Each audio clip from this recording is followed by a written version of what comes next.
Boa noite mais uma vez a todos que estão participando dessa aula. Sejam bem-vindos à nossa aula aberta do curso Tarô Superior. Bom, estou muito animado, temos muito o que debater na noite de hoje. E antes de tudo, vamos para algumas orientações, já vamos falar a respeito. A gente está com o microfone desligado, se você puder manter a câmera ligada, que eu quero ver o rostinho de todo mundo. Tenha caderno de anotações, papel e caneta. Coloque suas dúvidas aqui no chat que está disponível, tá bom? E aí, depois disso, as pessoas que vão entrando vão se ambientar. Essa aula está sendo gravada e depois vai ser disponibilizada para o grupo por alguns dias, tá? Então, quem não está podendo assistir agora ao vivo vai poder acompanhar depois.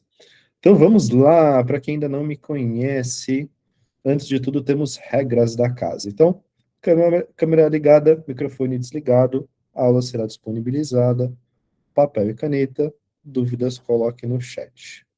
Para quem ainda não me conhece, eu sou Ricardo Baratella, tarólogo, professor de tarô desde 2019, sou tarólogo desde 2017, está completando quase 10 anos já. Sou mago pelo Sagrado Caminho da Imperatriz, especialista em magia do tarô. Estou me graduando esse ano, graças a todos os deuses. Estou terminando a minha graduação em psicologia pela Unip. Faço também YouTube, sou youtuber, junto da Samantha Calegari, aqui do Espaço Mercabá, temos um canal chamado Agentes do Tarô. Estudo também astrologia clássica contemporânea. Tenho Sol em Libra e Lua em Áries, então é o melhor dos mundos, né? Sol em Libra, o empático, o diplomático, e a Lua em Áries, a direta e reta. Quem me conhece sabe, hashtag. Eu leciono tarô pelo Espaço Merkabah e dou diversos cursos, na verdade, né? Temos o curso essencial, que é de formação básica, temos um curso voltado para o processo mágico iniciático do Caminho da Imperatriz, que é formado por 3 módulos. Então, nós temos o básico, avançado, magia. Também leciono o curso do método tabuleiro e da mandala astrológica, e entre outros, porque daí a gente vai criando cursos conforme as coisas vão acontecendo. Prazer conhecer todo mundo, estou vendo um monte de rostos conhecidos aqui. Quem ainda não conhece, se apresenta no chat que eu quero conhecer todo mundo, tá bom? Então, vamos lá, essa é a minha história. Requisitos para nossa aula e para o curso. Então, já vou falar do curso como um todo, tá, galera? Esse curso vai ter alguns módulos, e para você entender como funciona esse curso, primeiro você precisa ter uma noção básica e conhecimento prático de tarô. E nós estamos falando aqui da escola inglesa, tá? Para quem já fez o curso essencial, curso básico, sabe que nós temos 2 escolas principais de tarô, a escola francesa e a escola britânica, a escola inglesa. Prática oracular é importante, tá bom, meus queridos? Então, arcanos maiores, menores realizam a nobreza. É importante também você ter entendimento básico dos baralhos que se relacionam à escola inglesa. Nós vamos utilizar como método pedagógico desse curso Rider-Waite-Smith, que é o nosso baralho base, mas você também vai poder entender o que a gente está falando pelo Barbara Walker e pelo Totti também. O Totti, ele tem alguns plus a mais aí, tem um monte de passos que a gente precisa ter para compreender ele melhor. Mas se você quiser estudar com ele, você vai poder também, porque as correspondências são as mesmas.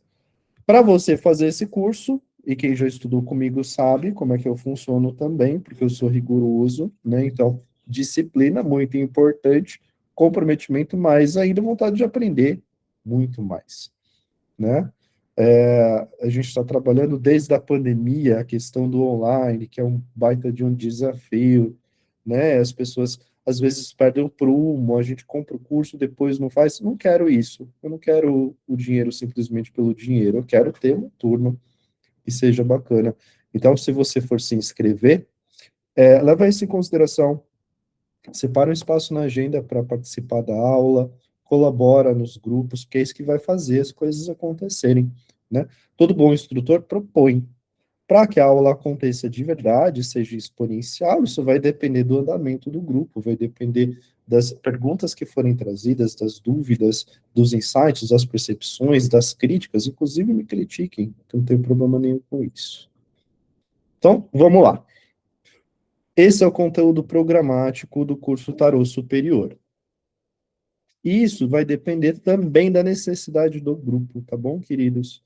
Então, isso pode ser alterado a qualquer momento, porque a gente vai depender realmente do que o grupo vai precisar. Então, esqueleto básico aqui. Nós iremos falar sobre a Golden Dawn como escola de magia, a Aurora Dourada, a Ordem Hermética da Aurora Dourada. Vamos tratar de astrologia básica. Então, lembrem-se, tudo isso é ponta de partida para a gente desenvolver a nossa arte, né? Astrologia básica, correspondências da astrologia básica com tarô. Vamos falar de cabala hermética ou cabalá hermética básica também e as suas correspondências com tarô. Vamos falar dos arcanos maiores e a sua relação com a mitologia grega, mitologia egípcia, mitologia iorubá, se der tempo também. Faz parte da proposta que a gente quer trazer um conteúdo também decolonial, né? Vamos falar sobre a realeza e os signos astrológicos, e teremos práticas oraculares voltadas para o entendimento das correspondências.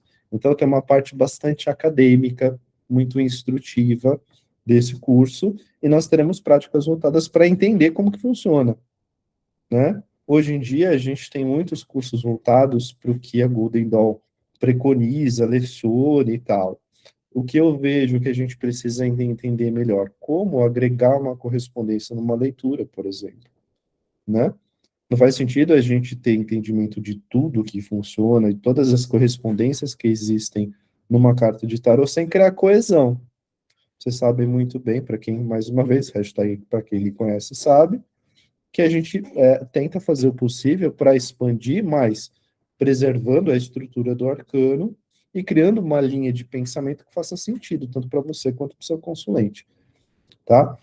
Se você já trabalha com tarô, vai ser super proveitoso. Se você ainda não trabalha com tarô, mas sabe como é que funciona o sistema, vai ser super proveitoso também, inclusive para suas práticas pessoais e mágicas. Fica aí a dica, tá?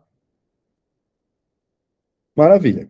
Então, a gente vai começar essa aula falando da Golden Dawn, ou a Ordem Hermética da Aurora Dourada.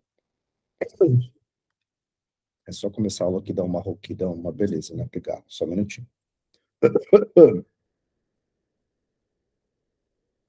Então, galerinha, a história do ocultismo, da magia ocidental, vai encontrar um grande divisor de águas na fundação da Ordem Hermética da Aurora Dourada.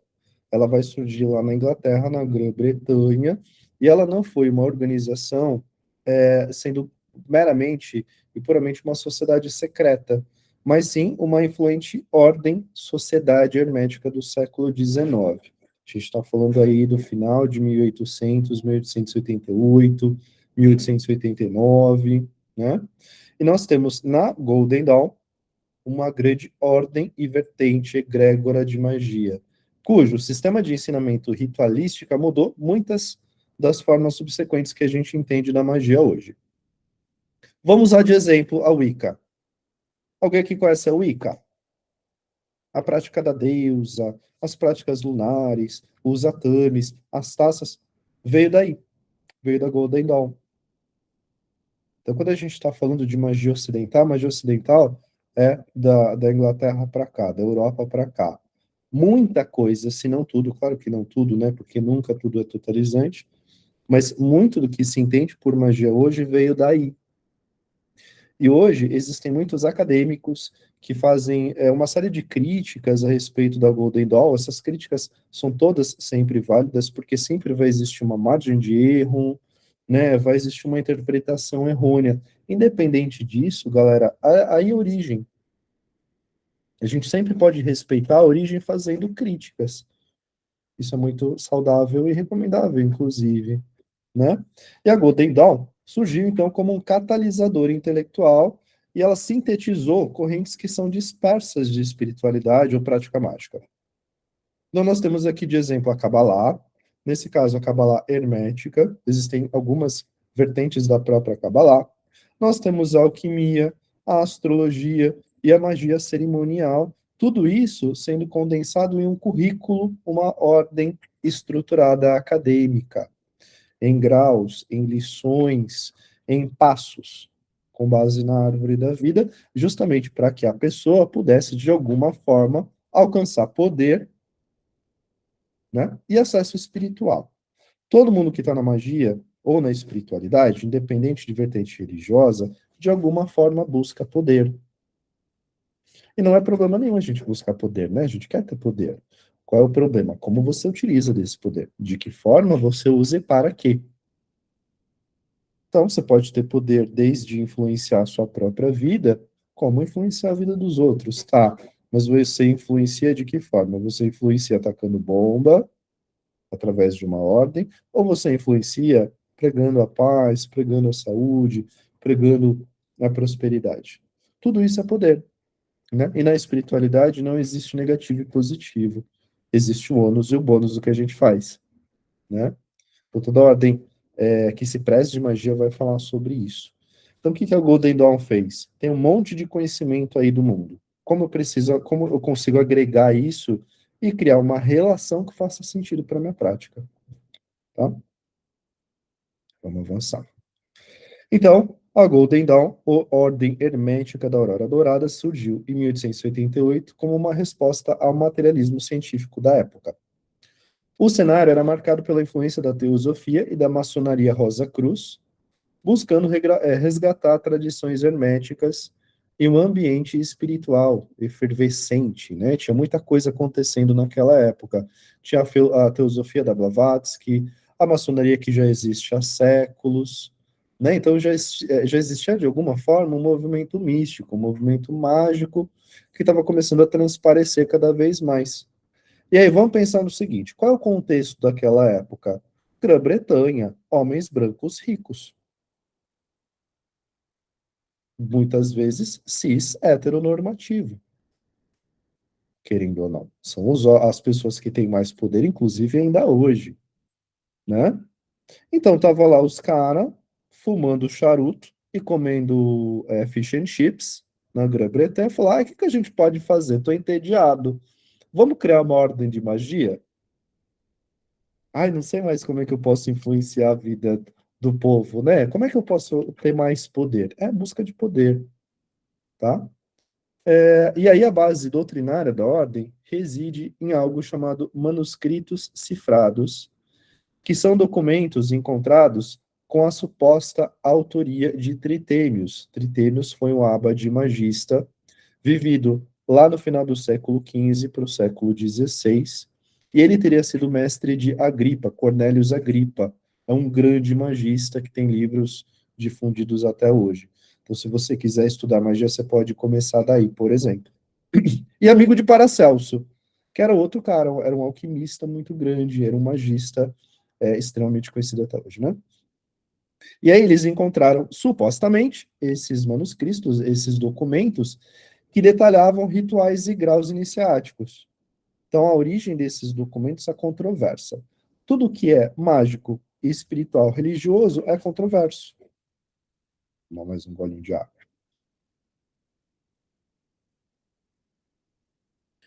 E por que que é controverso? Porque existe um mito de criação. Você vai lá para o cristianismo, existe um mito de criação, existe uma lenda da criação do cristianismo. Se você for para as religiões mesopotâmicas, existem os deuses que dizem que viveram na Terra naquele momento. Por que são lendas ou mitos? Porque nós não temos comprovação. a respeito disso. Isso não significa que não seja válido, né? Então, esses documentos teriam sido encontrados. A versão oficial é que foi encontrado esses manuscritos aí numa biblioteca, passando da mão de um cara chamado Kenneth Mackenzie, e finalmente para William Wynne Westcott, que é um dos fundadores da Golden Dawn. Outras teorias surgem que foram encontrados em sebos e pertenciam a vários outros ocultistas, ou teriam sido forjados pelo próprio Westcott para incluir mulheres na ordem e criar uma base histórica antiga. Então, assim, vamos criar a religião do macarrão alho e óleo ou cacio e pepe. Qual é o mito de criação? Era um dia o deus Trigo que caminhou pela terra de forma dourada, resplandecente. O trigo, em algum momento, decidiu se tornar farinha. E ele se misturou ao deus Ovo. E assim criou-se a religião do macarrão. É basicamente isso, né? Você cria uma lenda de criação, você cria um mito de criação, e assim a gente vai ter a origem da Golden Dawn. Temos aqui uma imagem mostrando um trecho desse suposto manuscrito. Por que que nós falamos suposto? Porque como tudo é mito ou lenda, a gente não tem comprovação de como aquilo aconteceu, né?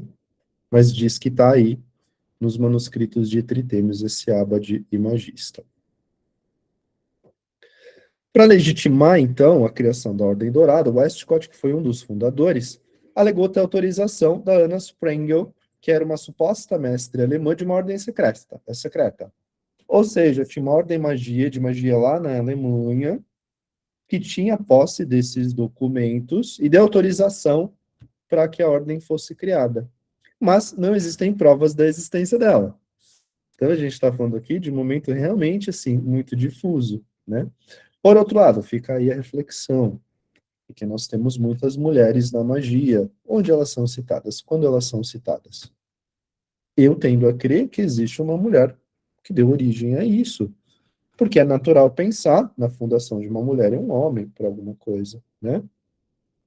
A mulher que vai trazer a criação, a geração das coisas, que vai falar da fertilização desse processo para que aquilo aconteça. Então, mesmo que ela não se chame Anna Sprengel, alguma mulher existiu, porque foram três machos britânico rico que criaram a ordem, né? E ela foi estabelecida formalmente em 12 de fevereiro de 1888, ou seja, uma ordem aquariana, por três homens, todos eram maçons de grau elevado, tá? Então, William Westcott, o Samuel Mathers e o William Robert Woodman. Isso aqui é uma fotinho deles. Ai, que coisa linda, né? Aí você olha e pensa, meu Deus, que cafona, não é? Ai, que brega. Aí a gente vai para os nossos rituais, para as nossas cerimônias usando capa, usando túnica. Aí as pessoas vão ver foto nossa em cerimônia, daqui 200 anos, e falam, meu Deus, que cafona. É isso. Magia é cafona, magia é brega, e magia precisa ser ensinada. Então eles estavam com os instrumentos deles, as roupas específicas, cerimoniais, voltadas para isso, tá? Então vamos falar um pouquinho da organização da Golden Dawn. Ela se baseava em uma hierarquia de graus que correspondia diretamente à árvore da vida da Kabbalah. O que é a árvore da vida? É um diagrama que afirma sobre a criação do universo. E ela é composta por 10 esferas, ou sefirot. Ok? A estrutura das ordens, né, dos graus dessa ordem, era dividida em três níveis. Então, nós tínhamos os níveis iniciais, os níveis avançados, que era quem chegava, assim, nos graus mais altos, mais superiores, e tinha o último nível, que era relacionado aos fundadores, aos chefes secretos, como eles chamavam. Esses últimos três graus, não existiam pessoas encarnadas, supostamente, que detinham esses graus, porque eram só seres desencarnados e mestres espirituais, tá? E aí o sistema de numeração de graus era baseado em 10. O número 10 é muito importante para a árvore da vida, é importante para o judaísmo, tá? Porque é a criação como um todo. E aí nós tínhamos o grau 0 igual a 0, 1 igual a 1, e assim vai. E a gente começava de Malkuth, que é planeta Terra, universo manifesto, até subir ou descer na coroa, que é Terra. Por que subir ou descer? Porque o esquema da árvore da vida, o diagrama da árvore da vida, ele é contínuo. A gente vai ver isso em diagrama, em imagem, já vou mostrar para vocês como é que isso funciona na prática. Mas a árvore da vida é cadenciada na outra, uma sequencial à outra. Então vamos pensar na analogia do tarô. Quando a gente chega no arcano 21, carta do mundo, o que vem na sequência? Louco de novo. E assim vai acontecendo, tá? O sistema da Golden Dawn era enciclopédico e reunia conhecimentos que estavam dispersos ou eram acessíveis apenas em latim e grego. Essa sistematização criou um currículo pedagógico único e coeso para a época. Por que coeso para a época? Porque não tinha chat GPT, não tinha Wikipedia, não tinha livro em PDF, não tinha uma forma de traduzir um livro que não fosse se a pessoa conhecesse daquela língua. Então você imagina que difícil. Eu falo inglês, eu preciso traduzir do latim, do grego, do francês, do russo, do sânscrito, do japonês, do chinês, era extremamente difícil. E isso incorria em erros, inclusive de interpretação, de coesão. É por isso que, para a época, era incrível. Hoje existem uma série de críticas feitas para essa ordem por conta disso, por conta desses ruídos, dessas falhas na comunicação. A ordem foi a primeira a formalmente integrar o simbolismo do tarô, aí a gente começa a falar de tarô, com os caminhos da árvore da vida cabalística. Os iniciados, então, aprendiam que as cartas não eram apenas ferramentas de adivinhação, mas chaves para estados de consciência. Por exemplo, o louco representava o neófito. O que é o neófito? O neófito é aquela pessoa que está querendo começar na magia. Ela nem começou ainda, ela tem interesse. Então, se a gente estivesse falando do caminho da imperatriz, por exemplo, é aquele aluno que vai estudar básico avançado magia. Ele vai fazer os cursos comerciais e ele pode se iniciar ou não. Ele não é o iniciado ainda, até chegar no momento da iniciação. Então, neófito é isso, tá? E o número 0, o neófito, era atribuído ao número, na verdade, o louco era atribuído ao número 0 e a pureza da alma antes do despertar. A maioria dos baralhos que a gente conhece hoje, incluindo o Rider-Waite-Smith, que é o mais famoso, mais vendido de todos os tempos, faz base nisso, tem base nisso. E o tarô de Todd também. Todo mundo aqui conhece um pouquinho de tarô, a gente sabe que existem 3 baralhos mais famosos e mais vendidos, mais conhecidos, difundidos e instruídos. Rider-Waite-Smith, Todd e Marcelli, que é da escola francesa. Aí a gente vai ter os outros, né? Barbara Walker, vai ter o tarô do gatinho preto, o tarô do gatinho preto das fadas, né? E vai ter um monte de variação. Mas tudo teve origem aí. Ou seja, o que a gente está entendendo aqui? Que 2 dos 3 baralhos mais famosos tiveram origem na Golden Dawn. Eles derivam diretamente dessas correspondências estabelecidas aí, tá? Muito bem. Temos aqui um diagrama, a imagem da árvore das vidas, ou árvore da vida da Kabbalah. Então, nós temos um diagrama. Tudo começa da coroa, da esfera da criação mais superior. Percebam, meus queridos, que aqui a gente está subindo, né, do mais superior e mais inefável até o mais absoluto, concreto, íntegro. Então, quando eu tenho Ain significa nada. É antes do Deus, é antes do original, é antes de tudo. É como se a gente estivesse falando da origem do universo. Antes do Big Bang, o que aconteceu?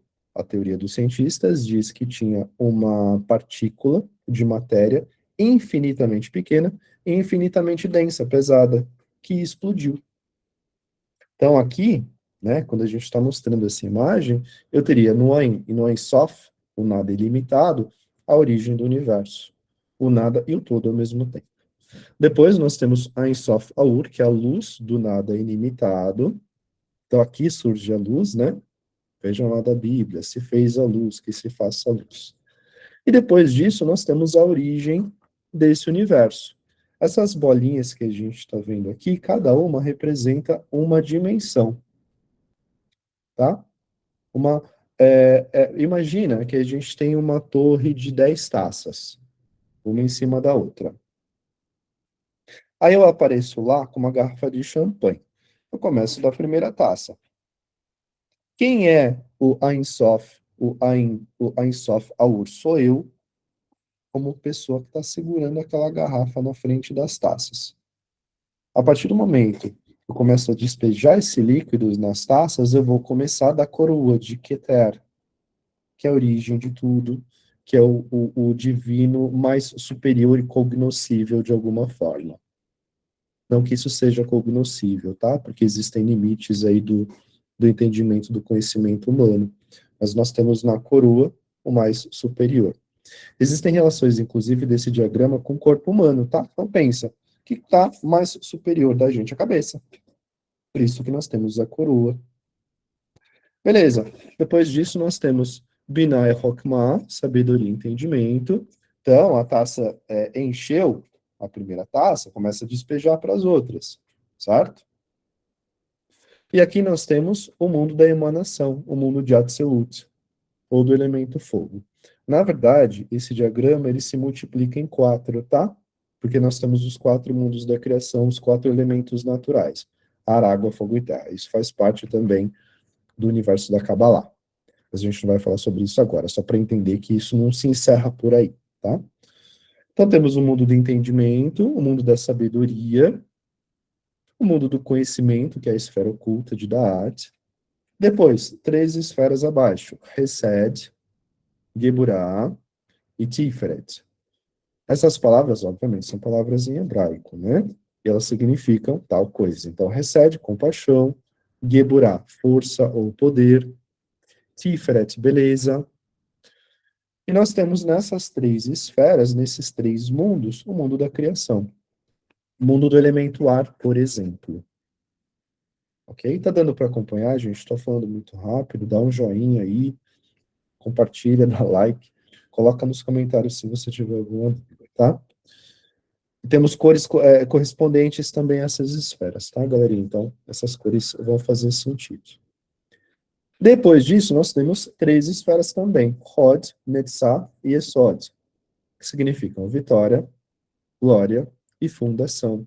E aqui nós temos o mundo de Yetzirah, o mundo da formação, que vai falar do quê? Elemento água, o naipe de copas, como a gente conhece no tarô. Aí, por último, nós temos uma esfera chamada Malchut, o reino, que vai falar do mundo de Asiá, o mundo da ação, ou naipe de ouros, elemento terra, o mundo da sensorialidade. Aí lembra que eu falei agora há pouco, foi 5 minutos, que um diagrama se encerra no outro e começa no outro? De acordo com essa criação aqui, deixa eu voltar para... Vocês conseguem ver essa setinha, né? De acordo com o mundo da criação da árvore da vida, nós temos uma árvore logo abaixo dessa e uma árvore logo acima, porque elas formam uma cadeia, como se fosse uma cadeia de DNA. Então, o Malhut, essa esfera aqui, que é a criação material, esse universo que a gente conhece e está vendo agora, também é Keter da próxima árvore, da árvore logo abaixo. E Keter, essa esfera mais superior, é Malhut, é a mesma esfera da árvore superior, da árvore logo acima. Então, por isso que eu falei que às vezes eles se referenciam como Keter, né? Você vai descendo, você vai subindo, porque depende da perspectiva. Existe o caminho da serpente e o caminho da espada, que fala como você desce ou sobe, ou você faz os caminhos por essa árvore, por esse esquema. Ok? Tá dando para entender tudo certinho? Então tá. E esse diagrama é riquíssimo de informações. Mas existe uma diferença. Então, assim, em tese, em teoria, no mundo canônico, A gente só poderia estudar a Kabbalah se nós fôssemos homens judeus heteronormativos e cisgênero, acima de 45 anos e casado. Porque só homens, dentro desse recorte, podem estudar a Kabbalah judaica, que é original. A Kabbalah judaica fala das letras hebraicas, das 22 letras hebraicas, e o sistema mágico deles é voltado para a meditação através dessas letras hebraicas, que vão se relacionar às esferas. Mas aqui nós estamos falando da Kabbalah hermética, que é correspondente. Então, quando eu estou falando para vocês que eu tenho aqui a esfera de Keter, eu também estou dizendo que nós temos o As de espadas, porque é o número 1. Aí, se eu estou falando, por exemplo, de Yesod, que é essa esferinha roxinha, lilás, eu também estou falando do número 9, também estou dizendo da Lua, também estou dizendo do mundo do 9 de espadas, 9 de copas, 9 de paus, 9 de ouros. E eu também estou falando do planeta Vênus. Não, planeta Lua, na verdade. E Netzach é... Que susto que eu tomei agora. Ah, tem gente querendo entrar. Ele faz um... Tá, peraí. Então, o que isso significa na prática? Nós temos diversas correspondências da mesma esfera. Então, Netzach, Vênus, cor verde, número 7. Ok? Isso não funciona na Kabbalah judaica, que é diferente. Então, existem diversas vertentes de estudo do mesmo diagrama, assim como nós temos diversos estudos da astrologia, do tarô e assim vai. E não existe incorreto, existe o que faz sentido para a nossa prática. Tá bom? Existe também a visão do abismo, dos níveis desse diagrama, dessa árvore, né? Então, o nível espiritual superior, o mundo do conhecimento, o mundo mental, o mundo sentimental, o mundo sensorial.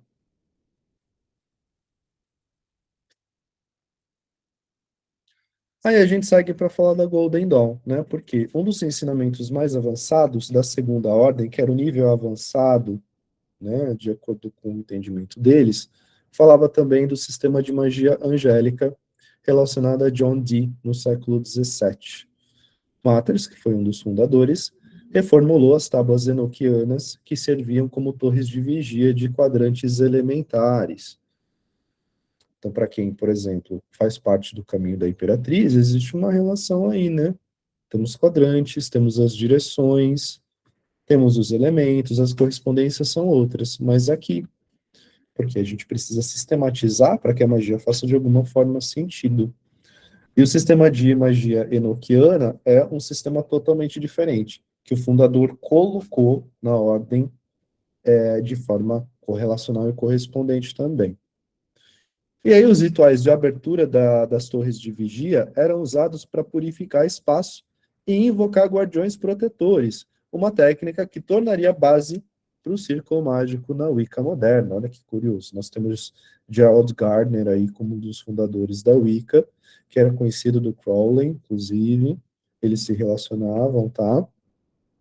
E a partir do Enochiano nós temos o círculo mágico. Muito bem. Essa instrução era passada através de documentos privados, que eram chamados de Knowledge Lectures, instruções básicas para a ordem externa, que eram os graus iniciais, tá? Com os fundamentos dessas artes herméticas. Os Flying Rolls, que eram ensaios que circulavam livremente, internamente, né? Como projeção astral, alquimia espiritual. Então, tudo era relacionado a temas. Se você já estudou, se algum de vocês aqui já estudou, por exemplo, pela Rosa Cruz, pela Ordem Rosa Cruz que a gente tem no Brasil, você vai pagar uma mensalidade e você vai receber uma série de apostilas com conhecimento. Isso vai avançando conforme você pratica mais. Era basicamente isso. Só que os Flying Rolls, eles circulavam a partir de determinado grau, que você precisava de um conhecimento prévio, né, para fazer parte, para que fizesse sentido. E nós tínhamos também os documentos Z, que eram instruções técnicas detalhadas sobre a mecânica oculta dos rituais, explicando como vontade e imaginação do mago devem atuar durante cerimônias. Então, nós temos aqui uma imagem mostrando a tábua enoquiana, uma das tábuas elementares enoquianas. E o sistema enoquiano, ele tem uma linguagem, inclusive simbólica, um alfabeto totalmente diferente, tá? Se você for estudar só enoquiano, você vai ver que tem muita diferença em relação ao enoquiano da Golden Dawn.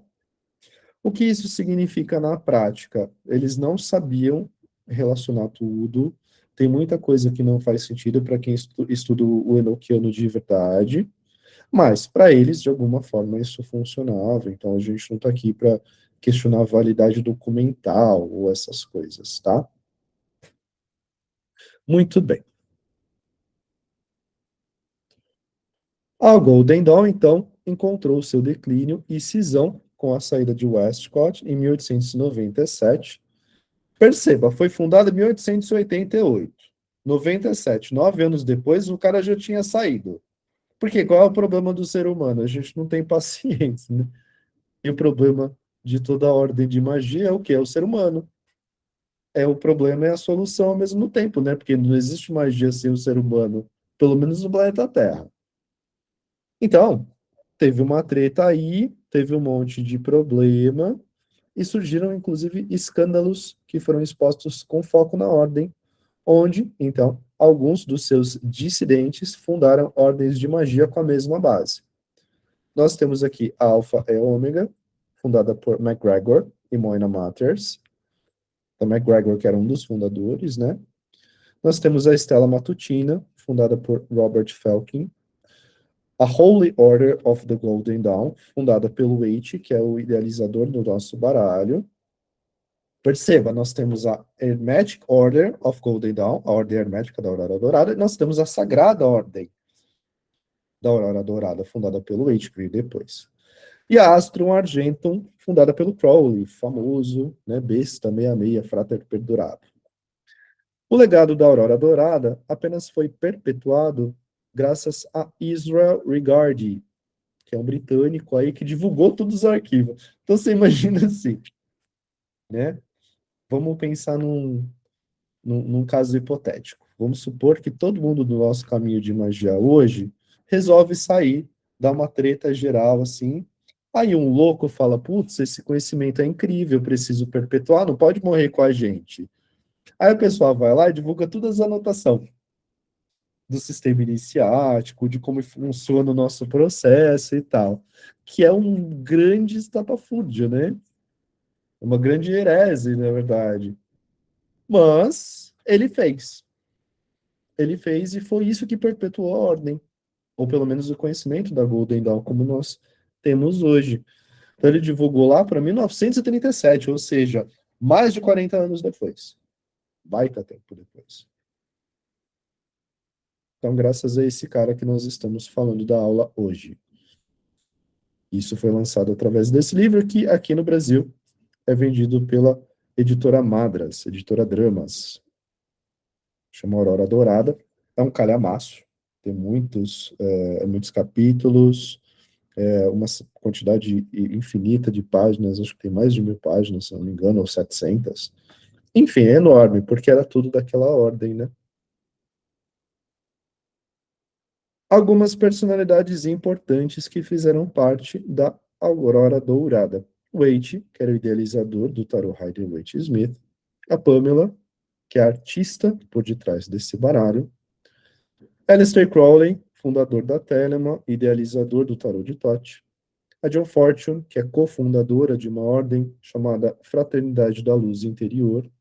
E existem diversos livros de magia dela, inclusive até hoje eu tenho um que é o Autodefesa Psíquica. Temos William Butler Yeats, que é um poeta. Inclusive, existem escritos dele, do diário mágico dele, que são debatidos até hoje, tá? Através dos ensinamentos da Golden Dawn. E, supostamente, isso não temos comprovação, aí é o momento da fofoca, né? Porque Bram Stoker teria, de alguma forma, feito parte também da Aurora Dourada. Então, o cara que escreveu Drácula lá do filme dos anos 90, com o Keanu Reeves e tal. E a Christina Ricci, ou era a outra? Winona Ryder, né? Ah, enfim, vocês entenderam. Muito bem, tá tudo certo aqui, deu para entender, temos alguma dúvida em relação à hora, então é importante a gente falar de história para poder abordar qualquer curso, pelo menos no meu entendimento, porque a gente precisa entender de onde veio a informação, minimamente, né? Então tá.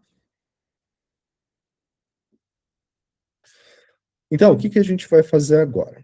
Nós temos aqui alguns exemplos práticos de como devemos utilizar as correspondências do baralho de Waite, tá?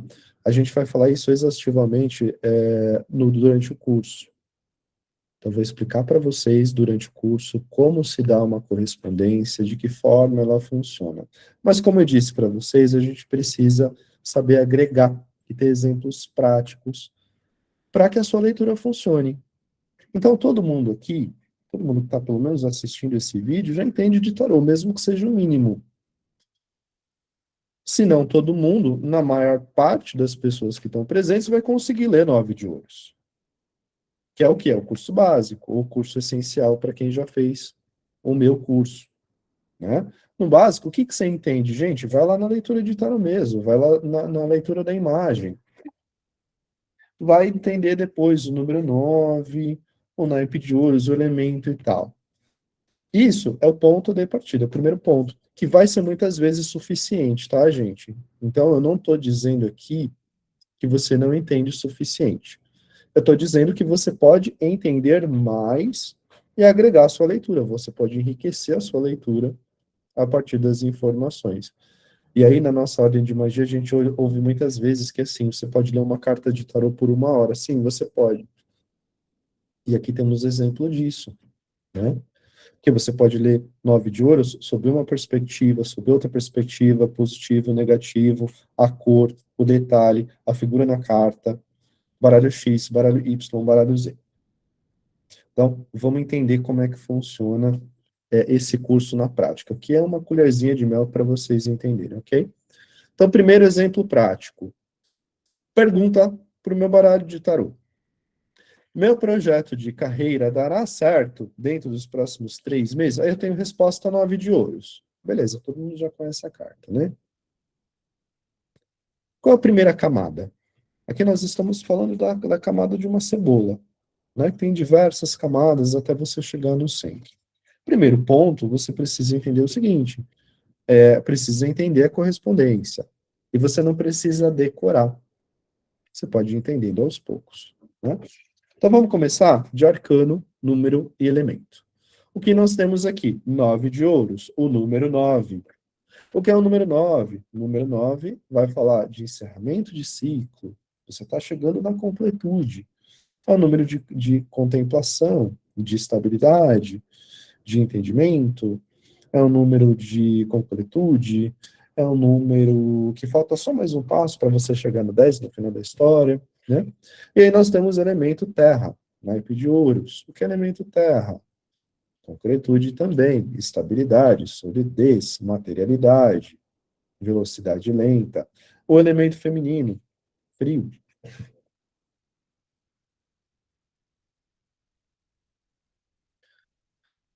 Interpretando por arcano, número e elemento, podemos ter um exemplo. Porque aqui a gente não está falando nem de negativo e positivo. Nós estamos interpretando o arcano, que tem as suas polaridades positivas e negativas, tá? Mas uma possibilidade de interpretação desse 9 de ouros. Seu projeto vai dar certo e você terá bons frutos vindos dele. Mas é provável que isso leve mais do que 3 meses para acontecer. Por quê? De onde que a gente está tirando isso? 9 de ouros é uma carta lenta, né? É uma carta bastante lenta, inclusive. Se a gente está pensando 3 meses, não exatamente. É positivo? Sim, vai dar certo. Mas é provável que leve mais do que 3 meses. Se eu estivesse falando de uma polaridade negativa, isso está muito lento. Você está precisando de tração, né? Você precisa valorizar mais esse projeto. Você precisa agregar recursos, os recursos que você tem em suas mãos. Percebam, o que que a gente está fazendo aqui? É a interpretação do elemento, do número, da postura da pessoa na carta, dos elementos que compõem essa arte do arcano. Né? Então, nós temos aqui a Dama do Falcão, ou a Mulher Rica, ou a Madame Periquita, que nem fala minha aluna, que eu gritei de rir quando ela trouxe isso pela primeira vez. Madame Periquita. Então, tem a mulher rica e linda, vivendo a realidade, tudo beleza. O que ela está fazendo para as coisas acontecerem, se tiver negativo? Né? Beleza, essa é a primeira camada. Segunda camada, correspondência astrológica. Vocês vão entender no curso Tarô Superior da onde surgem as correspondências astrológicas. Ok? A gente vai falar sobre isso exaustivamente. Existe uma lógica por detrás da correspondência, que vem da Golden Dawn, ok? E nós temos aqui a correspondência Vênus em Virgem. Essa é uma informação dada, ok? Então, nós temos o planeta Vênus sob a égide do signo de Virgem. Resposta. O projeto dará certo, desde que seja elaborado com esmero, com dedicação, com equilíbrio e com detalhismo. É recomendável incluir parcerias para que haja um sucesso duradouro. Por que que eu estou dizendo isso? Vênus é um planeta que fala de beleza, de senso de estética, de diplomacia, de parcerias. Ele fala desse equilíbrio necessário para as coisas acontecerem. E o que é o signo de Virgem? É um signo detalhista, pragmático, perfeccionista, concreto, é elemento terra também. Então, quando você tem Vênus em Virgem, você precisa se organizar, cara. Você não pode simplesmente elaborar um projeto por fazer para que ele funcione. Tem que ser bonito e tem que ser útil. Vênus e Virgem. Tem que ser bonito, belo e útil. Virgem. Já dá para entender que apesar da interpretação ser consonante, né, com o primeiro 9 de ouros que a gente viu, existe uma diferença. Estão conseguindo acompanhar? Ok. Roberta, tudo certo? Júlia, Fernanda. Tem gente aqui que eu conheço. Tem alguém que colocou aqui nos comentários, inclusive, se apresentou, né? Ah, a pessoa que chama Tarô é Tamis. Oi, Tamis. Obrigado pela audiência. Kelly Stoyanov. Que chique esse nome. Tá dando para entender? Maravilha. Então, essa é a segunda camada de interpretação do 9 de ouros, quando a gente está falando de correspondência astrológica.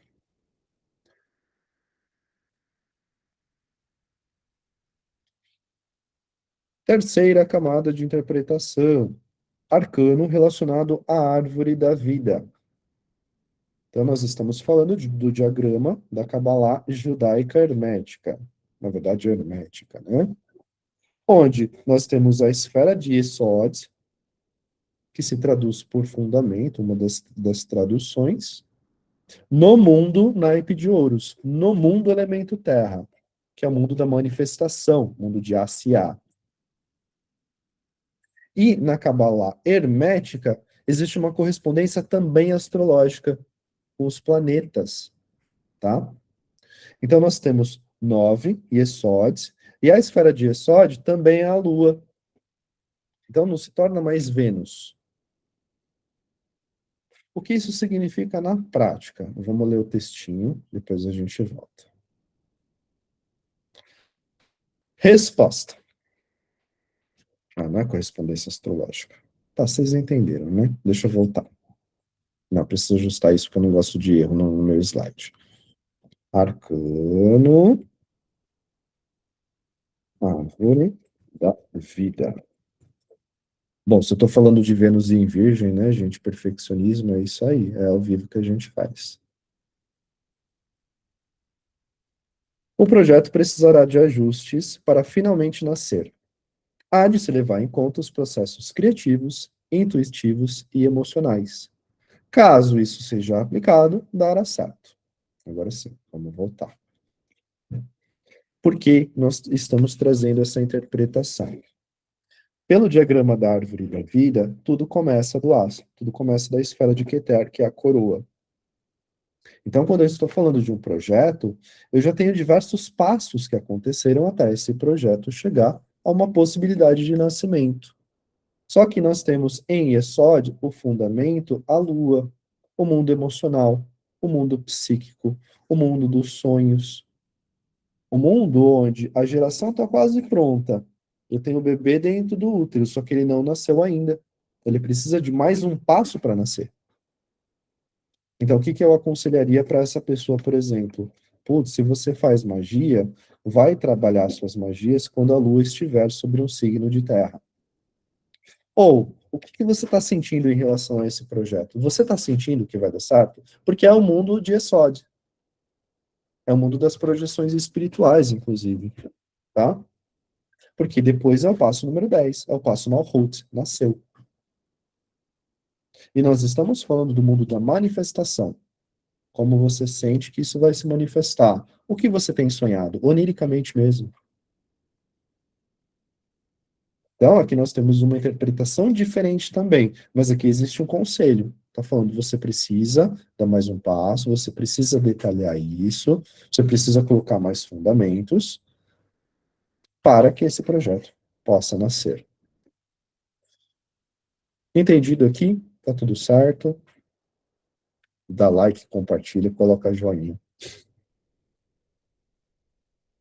Então, nós temos três interpretações, três possibilidades de interpretação, que não se anulam. Só que o que é importante que a gente entenda deste curso. Uma correspondência precisa ser trabalhada por partes, para que você consiga fazer uma leitura coesa. Porque a maioria das pessoas que entende de correspondência vai falar assim: ah, é Yesod na manifestação, é o fundamento, é Vênus em Virgem. Fica muito blá blá blá para parecer inteligente e você não consegue trazer uma mensagem que faça sentido para o seu consulente. Né? Imagina, se você está lendo para o seu consulente, não entende nada de tarô, você já falou 9 de ouros, a pessoa já está com uma cara de interrogação. Se você falar Yesod, se você falar fundamento, se você falar Vênus em Virgem, a pessoa vai falar, putz, eu acho que eu não deveria ter pago essa leitura, né? Mas temos mais possibilidades. Próximo exemplo prático. Pergunta, ele me ama? Clássico, né? Clássico. Ele me ama, ele me desbloqueou, ele vai me desbloquear, ele volta, ele tá me traindo, ele não tá me traindo. Eu costumo brincar com a verdade que, assim, se não fosse macho, o tarólogo não fazia dinheiro, né? 95% das perguntas é macho. E não é uma crítica, não. É apenas uma verdade. Agora, eu acho engraçado. Você imagina lá na época de Delfos, que não existia tarólogo online? O cara pegava uma montanha, a mulher, né, no caso, ou o homem também, subia uma montanha, ia ver uma mulher chapada, usando um monte de erva para incorporar Apolo. Brincadeira, Apolo. Mas era basicamente isso que acontecia, né? Porque ela era a mensageira do deus. Aí chegava lá pra Pitya, né, que era pitonisa, falava assim, ele me ama. Aí volta, desce a montanha, tudo de novo. As perguntas eram mais de vida mesmo, porque era muito mais trabalhoso, né? Imagina quando a gente tem que ir numa benzedeira lá em Pindamonhangaba. É assim. Mas voltando, só estou digredindo aqui. Voltando. Ele me ama, 6 de copas. Primeira interpretação, arcano, número, elemento. Então, nós temos o número 6, elemento água. Resposta. Ele te ama como alguém familiar, como alguém com o qual ele sente uma conexão antiga. Há um senso de infantilidade nesse afeto, ou até mesmo ingenuidade. Tanto além do 6 de copas, como a gente já conhece. Porque é uma carta de conexão do passado, de nostalgia, de infantilidade, de trocas não exatamente proporcionais, mas mais ou menos proporcionais. Existe um amor romântico? É duvidoso. Existe amor. A gente não pode afirmar se é romântico exatamente. Aí a gente vai para a segunda camada. Arcano e correspondência astrológica. Nós temos em seis de copas, Sol em Escorpião. Então, planeta Sol, luminar Sol, sob a égide de Escorpião.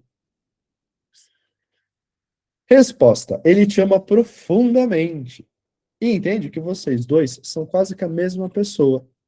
O sentimento dele é intenso e quase obsessivo. Por quê? Vamos lá. Nós temos o Sol, planeta Sol, signo de Escorpião. Tem alguém aqui de Escorpião nessa live? Não? Se tiver, levanta a mão. Ou conhece alguém de Escorpião? Ah, temos. Muito bem. Então você sabe muito bem o que eu estou falando. Pessoas escorpianas vão ser intensas. Olha, Júlia também é verdade, Júlia. Eu lembrava. Sempre acho que você é geminiana, menina.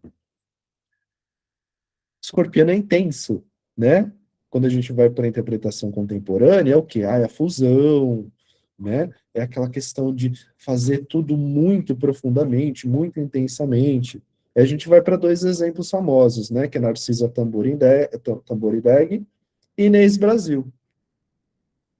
Então é muito intenso. E é uma interpretação completamente diferente, apesar de complementar ao Seis de Copas, como nós entendemos como arcano puro.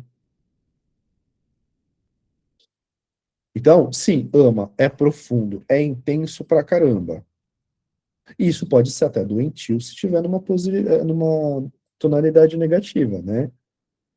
Porque pode ser neurótico, pode ser romantizado demais, pode ser obsessivo, pode ser stalker,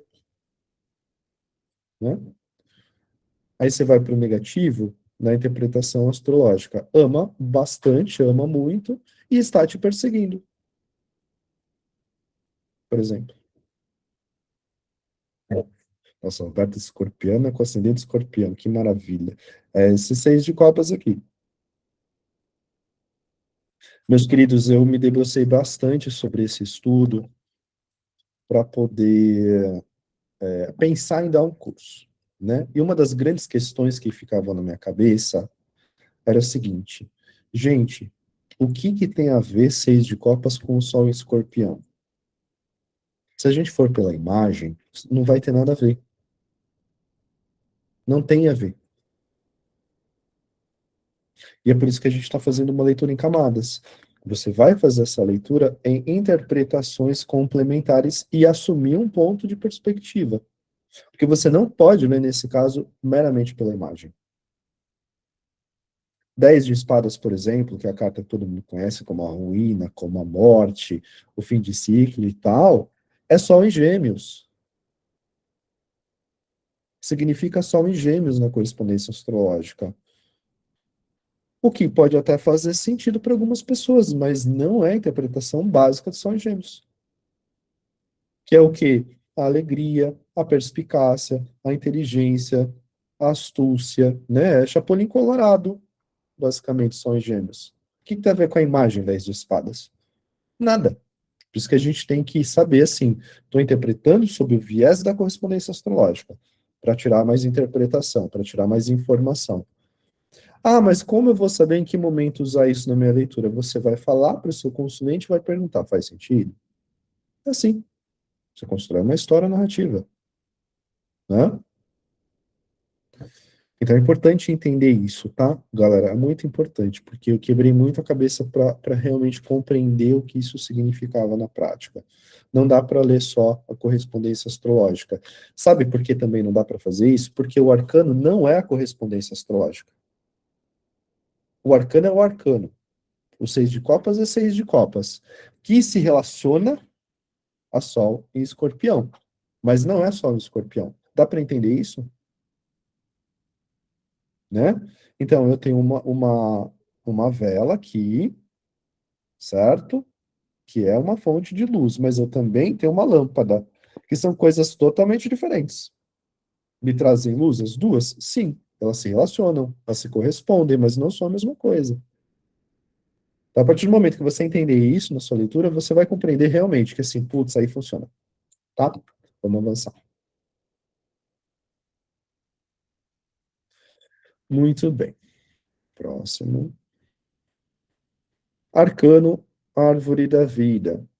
Então, nós temos aqui no 6 de copas a esfera número 6, que se refere a Tiferet, a esfera da beleza, que também fala de sol nesse caso, tá? Isso é uma coincidência, não é uma regra, como a gente viu lá no 9 de ouros, né? 9 de ouros e Esod, lua, pela Kabbalah, pela árvore da vida, pela correspondência astrológica, Vênus, ok?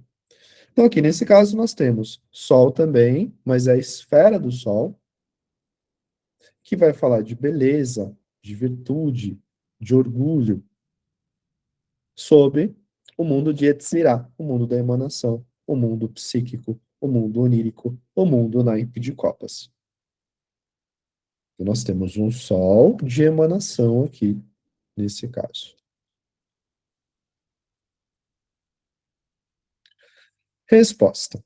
Ele nutre um sentimento elevado, altruísta e autêntico por você. E há um sentido quase devocional por esse sentimento.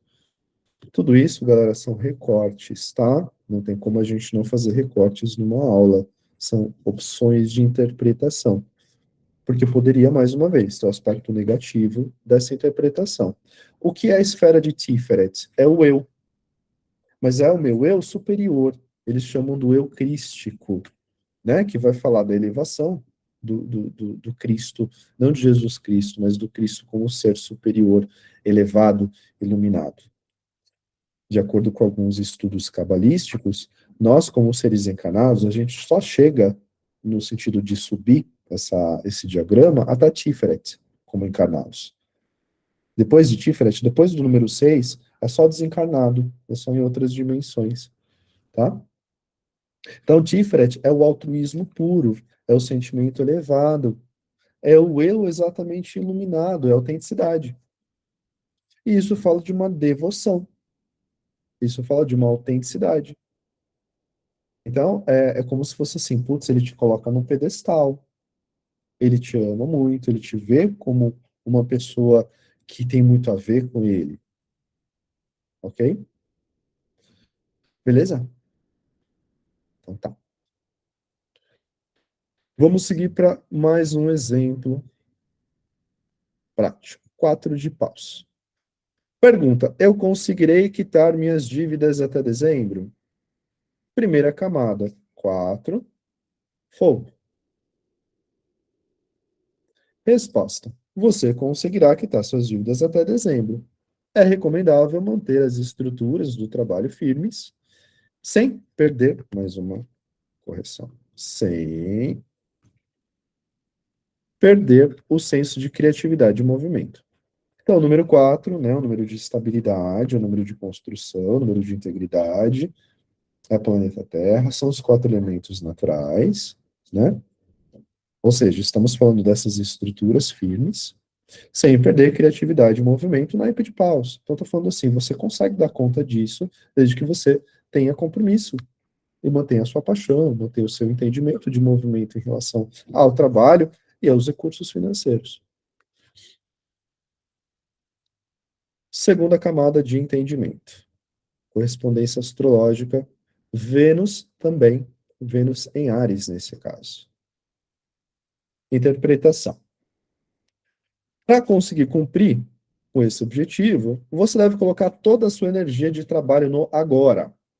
Não procrastine, seja ousado, mas evite excentricidades e gasto por impulso. O que significa Vênus? A gente já falou. Vênus é o senso da diplomacia, da troca, da parceria. Vênus rege Libra e Touro, que são signos que falam de parcerias, certo? E Áries é um signo voltado para o eu. Áries sou eu. É onde o céu está todo agora, né?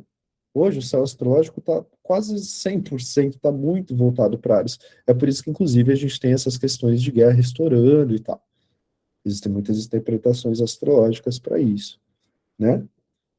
Vênus rege o signo de Libra.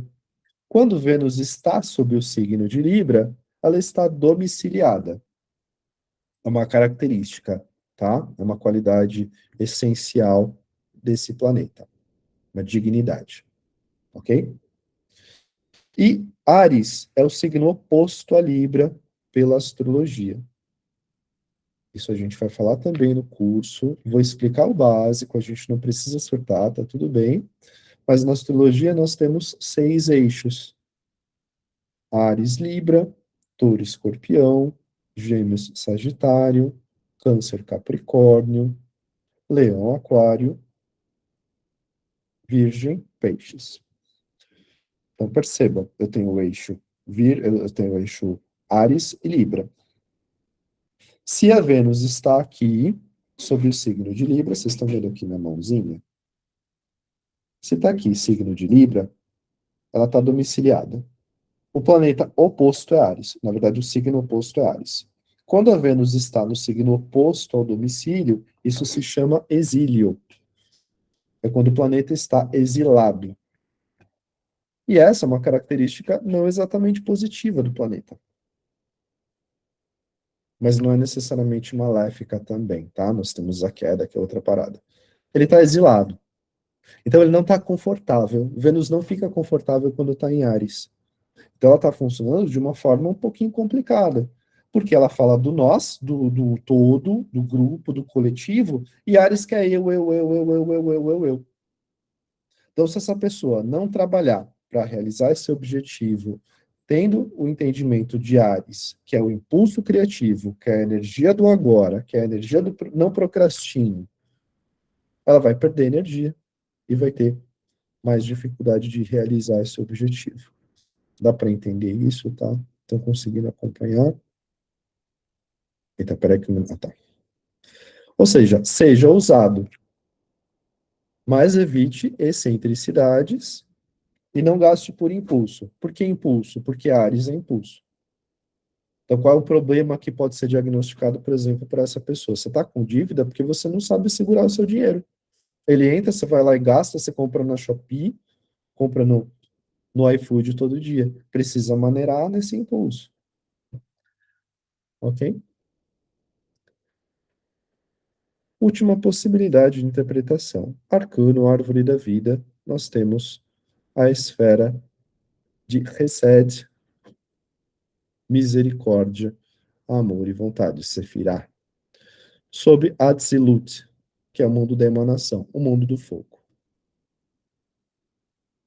Resposta: sim. A expansão do fogo é benevolência e genialidade. Mas cuidado, pois sem direção, esse poder consome tudo ao seu redor. Porque essa esfera é uma esfera que fala da benevolência, é uma esfera que fala da generosidade absoluta, é uma esfera que se relaciona a Júpiter, planeta benéfico, de boa sorte, de expansividade, de benevolência, de justiça, sobre o fogo, que também é expansivo, que também é externalizador. Então, é uma interpretação super positiva se tiver positivo. Se o arcano tiver negativo, a pessoa não tem limites. Então, vai para muito além da falta de impulso. A pessoa não tem limite algum. E tudo se consome, o fogo se consome. Então, aquela pessoa, todo mundo conhece alguém aqui que tem muita sorte, que é tá bunda virada para a lua, faz um monte de cagada e nunca tem problema. Espera que tem gente querendo entrar. Só um minutinho. Então, todo mundo conhece alguém aqui que tem muita sorte na vida e às vezes faz cagada, é condescendente, não tem disciplina. Isso é 4 de paus quando a gente olha sob a perspectiva negativa. Nós temos essa interpretação. Por isso, cuidado, pois sem direção esse poder consome tudo ao seu redor. Entendido? Como é que funciona esse curso? Como é que funciona essa interpretação em camadas? Então, gente, essa aula curtinha mesmo, eu só queria apresentar para vocês como vai funcionar o processo, tá?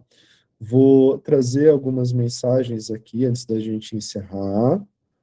Vou deixar espaço para dúvidas e considerações, ok? Mas antes disso, vamos falar então dessa primeira aula. Esse curso vai ser em módulos. Essa primeira aula de sábado, dia 18 de abril, vai ser voltada para as correspondências astrológicas. A gente vai falar sobre isso primeiro. Então, correspondência astrológica, planeta, signo, o que um arcano significa em relação ao planeta, como interpretar, porque daí a gente vai para a parte prática, tá? Depois disso, a gente vai falar da árvore da vida e as possibilidades de interpretação, assim a gente vai avançando. A quantidade de módulos vai depender da quantidade de pessoas interessadas, inclusive, em avançar, ok? Porque daí a gente vai falar também de mitologia, vamos falar dos deuses, deuses gregos, egípcios, vamos falar um pouco dos orixás também, ok? Essa transmissão ao vivo gravada, e todas as aulas serão ao vivo e gravadas. Você vai ter acesso por no mínimo um ano pelo YouTube. Isso a Samantha do Espaço Mercabá vai deixar tudo organizadinho, bonitinho. Temos grupos do WhatsApp para troca, para dúvidas e tal. E essa é a única turma do ano. Então, eu preciso terminar minha graduação, tá? Depois disso, nós temos outras turmas, módulo tabuleiro, mandala astrológica e tal. Matrícula e valor, gente, eu juro por Deus, eu nem sei quanto custa esse curso, tá? Samantha, que é minha chefe, minha patroa, ela pega a matrícula, me passa a grana e é isso aí.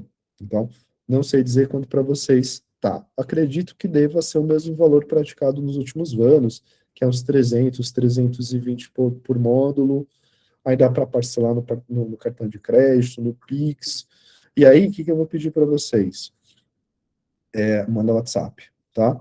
Contato da Samantha é 11 972 05 5181. Eu repito, 97205 5181. Para quem ainda não tem um contato, me avisa. Bom, a Samantha está lá no grupo gerenciando tudo também, mas é isso. Então, o que eu vou deixar para a gente agora? Dúvidas, considerações? Se alguém, de repente, tem alguma coisa que não entendeu e tal, eu vou liberar aqui o microfone. Peraí, ativar o microfone. Só vou pedir, se alguém tiver dúvida, aperta o botãozinho de levantar a mão para a gente conversar a respeito. Alguém quer falar?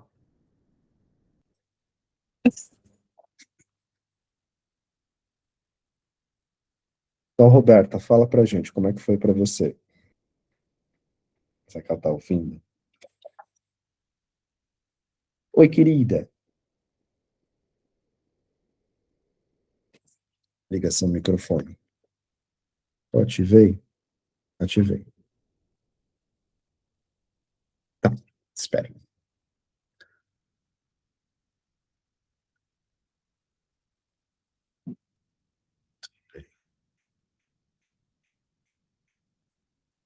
Alô?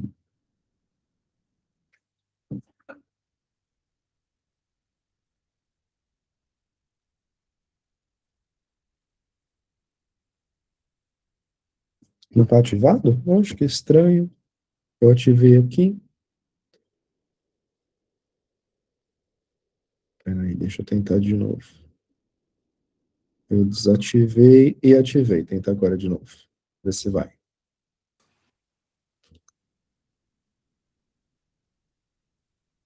Alguém ligou o microfone e desligou.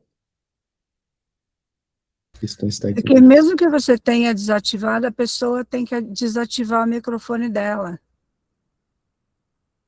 Ah, você está conseguindo falar, Kelly? Que É maravilha. que eu desativei o meu agora. Quando você desativa geral de todo mundo, ele continua fechado. Daí a própria pessoa tem que abrir. Ah, sim, sim. Senão não funciona. Eu acho que ela está tentando. Fala para mim você então, Kelly, como é que foi para você? Eu não te conheço. Seja bem-vinda. Ah, obrigada. Não, eu já fiz outros cursos, fiz inclusive o do Goya, o de TOT, né? Eu Ah, achei legal. bem interessante, né? Eu acho que sempre é bom estar revendo os assuntos, né? Sim, É que perfeito. cada vez a gente pega uma abordagem diferente, pega uma Aham, outra informação que você vai juntando, vai agregando. E se que você ficar bom. muito tempo sem mexer, ou estudar, ou ler, você acaba esquecendo algumas coisas. Então é sempre bom Uhum. dar uma relembrada das coisas, é bem interessante, tá? Reciclagem, perfeito. Que bom que você teve proveito. Obrigado, Kelly. Legal. Mas, ó, para qualquer pessoa falar, é só a pessoa ir lá no microfoninho dela e clicar em cima, que ele abre. Ah, tá bom. Obrigado, Kelly. Mais alguém? Dúvidas, considerações? O da Roberta deu problema. Depois manda no grupo ou manda para mim, tá? Diga, Cris. Oi, boa noite para todo mundo. Boa noite. Ô, Rick, relação que você faz com os signos e com os planetas, vai Hum, ter uma lista com todos os arcanos? Ou a gente consegue identificar na figura? você não consegue identificar na figura. Eu vou apresentar a lógica, tá? Porque a gente precisa entender a lógica por detrás.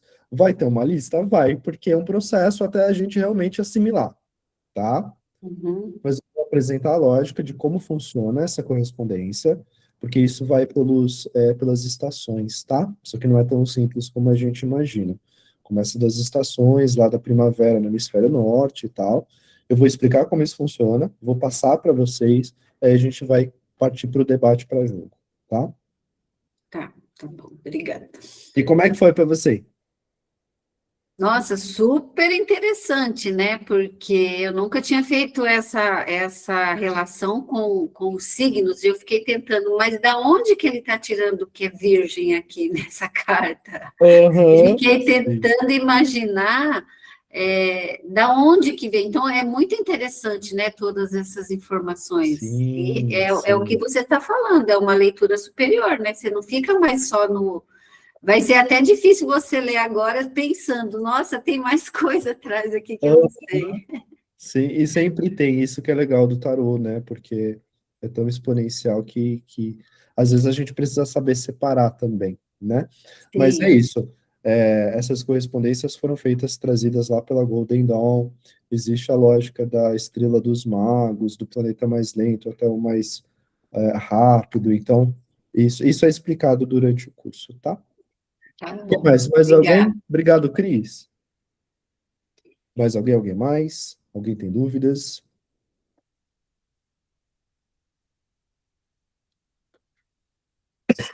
E você, Sueli?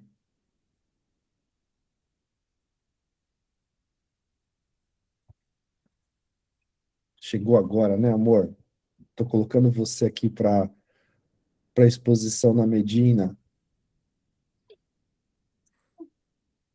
Ela não tá conseguindo ligar a coisa. Vai, A- vai, diga lá. Agora eu consegui. Boa noite a Vai. todos. Boa noite, amor. Como é que foi para você? Então, eu confesso que eu tive, há muitos anos atrás, Hum, algumas explicações básicas daquilo que você falou, não da forma que você disse, até para a tá. Cris, né? Também é difícil. Mas eu Aham. estou me permitindo ah, apresentarem para mim alguma coisa, né? Porque até então, Uhum, eu confesso a você que eu não tive interesse, uhum. ok? É isso. Uma coisa minha. Sim, Mas vamos lá, vamos me permitir, vamos começar devagar, vamos lá. sim. Mas é muito bom, é que para mim é confuso. Como Sim, eu você sei. disse, tem que ter uma base, e esta base já se perdeu há muito tempo atrás. Sim, Então, para mim, é mais difícil assimilar alguma coisa. Mas, de qualquer forma, a apresentação está feita. que bom. Que bom. Obrigado pela Tá bom? presença, amor. Imagina, eu que agradeço a Beijo. oportunidade. Beijo. Agora eu vi que a Roberta conseguiu ligar o microfone. Conseguiu? Vamos ver.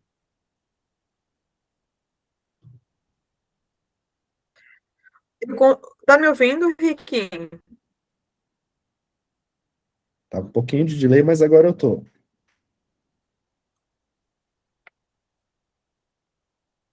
Mas o meu computador tá com um delay enorme. Por isso que eu acho que eu não vou nem tentar. Né?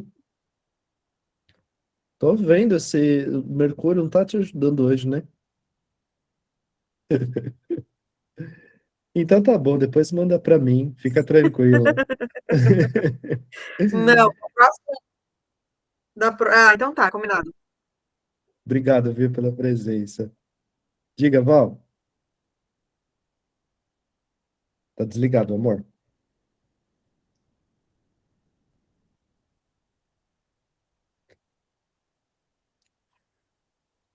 Liga. Não consegue? Oxe.